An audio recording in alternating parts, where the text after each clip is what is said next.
Tamil cricket நேயர்களுக்கு இனிமையான வணக்கம். இன்றைக்கு நாங்கள் ஒரு சீரீஸ் நடைபெற்று முடிஞ்சிருக்குது. குறிப்பாக ஆஸ்திரேலியா மற்றும் வெஸ்ட் இண்டீஸ் அணிகளுக்கு இடையிலான சீரீஸ் நடைபெற்று முடிஞ்சிருக்குது. அதில் ஆஸ்திரேலியா மேற்கிந்திய தீவுகள் மண்ணில் போய் ஒரு பியோர் டொமினன்ஸை காட்டியிருக்குது. பியோர் டொமினன்ஸ்னு சொல்லிக்கல முற்று முழுதாக எல்லா போட்டிகள்லையுமே மிக இலகுவாக வெண்டு, அதாவது கடினப்பட்டு கூட வெளியே இல்லை.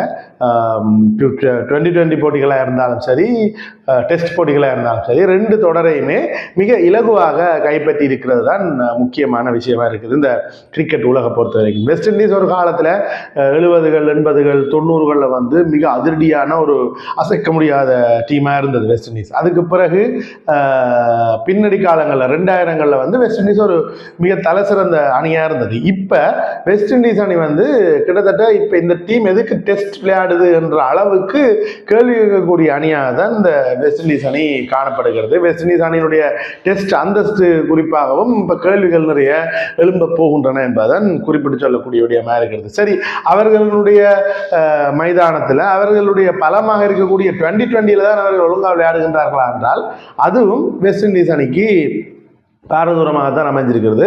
ஒரு போட்டியில கூட ஆஸ்திரேலியா அணியை வெஸ்ட் இண்டீஸ் இந்த முறை வெற்றி கொள்ள இல்லை என்பது மிகுந்த மனவருத்தத்துக்குரிய விஷயமா கிரிக்கெட் ரசிகர்களுக்கு, குறிப்பாக கிரிக்கெட் ஃபேன்ஸ் வெஸ்ட் இண்டீஸை 2020 நல்லா எதிர்பார்ப்பாங்க. ஏன்னா ஒன் டே அல்லது டெஸ்ட்டில் வெஸ்ட் இண்டீஸ் ஒழுங்காக விளையாடாட்டியும் 2020 அவர்கள் வல்லுநர்கள் விற்பனர்கள் என்று எல்லாரும் நினைச்சு கொண்டிருக்கின்ற நேரத்தில் ஆஸ்திரேலியா அணி 5-0 என்று 2020 சுற்று போட்டியையும் தமதாக்கி இருக்கிறது வெஸ்ட் இண்டீஸ் அணிக்கு இடையிலாக. நேற்று இடம்பெற்ற 5வது 2020 போட்டியில கூட ஆஸ்திரேலியா அணி மிக இலகுவாக வென்றிருக்கிறார்கள். 3 விக்கெட்டுகளால் 3 ஓவர் நிறைவேறிக்கைகளை 17 ஓவர்கள்லேயே இந்த 173 என்ற இலக்கை அடிச்சு கழிச்சிருக்கிறார்கள். இதுல இந்த 2020 தொடர்ந்த முடிவுகளை பார்த்தோம்னா முதலாவது 2020 ஆஸ்திரேலியா அணி 3 விக்கெட்டுகளாக வென்றிருந்தார்கள். வெஸ்ட் இண்டீஸ் அடித்த 189 ஓட்டங்களை அவர்கள் 18.5 ஓவர்களை வென்றிருந்தார்கள். இரண்டாவது 2020 வெஸ்ட் இண்டீஸ் அணியினர் 172 ஓட்டங்களை பெற்றிருந்தார்கள். அதை 2 விக்கெட்டுகளை மாத்திரம் 15.2 ஓவர்களில் ஆஸ்திரேலியா வென்றிருந்தார்கள்.